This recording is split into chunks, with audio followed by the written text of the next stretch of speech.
श्रीक्षेत्र में लगी नाट नीति पुनिया नीति हाट सबुआड़े जितेबले पूजा चली से महाप्रभुंर मंदिर रे किपरि होता है सप्तमी अष्टमी और नवमी पूजा ये विशेष पूजा होता है आज्ञा महाप्रभु शयन कर सारापर आउ को मंदिर खोला न थाए किंतु ये 3 दिन आज्ञा सप्तमी अष्टमी और नवमी ये 3 दिन रे महादेवींकर मंदिर अर्थात विमला देवी विमला भैरवी जत्र जगन्नाथस्तु भैरव विमला देवी किंतु खोला रही था विमला देवींकर महापूजा समय आज्ञा महारात्रि रे महापूजा से समय चली थाए जिते बेले महाप्रभुंकर बड़ सिंगार सरीज बड़ सिंगार सरी सारा पर महाप्रभु शयन कर सारापर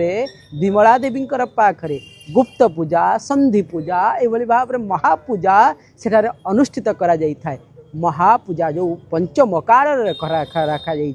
से पंचमकार पूजा को सेठारे मध्य करा जाई थाए। सेतिपाई ये सप्तमी अष्टमी नवमी केवल महादेवी कौन करि संपूर्ण भाव में जाग्रत रही था महाप्रभु शयन कर सारापर पहुड़ पड़ न थाए। आउ ये सप्तमी अष्टमी नवमी रे महादेवींकर कृपा लाभ करने जदि चाहूँगी आपण उत्कलर बासी अच्छा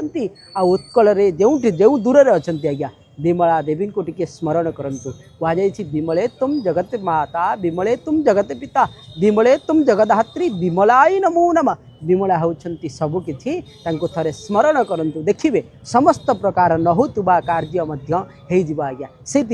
एठारे चली थाए महापूजा सप्तमी और अष्टमी और नवमी तिथि निश्चित भाव में महादेवी को स्मरण करंतु महादेवी नाम रे टिके दीप टे जाली दिंतु जो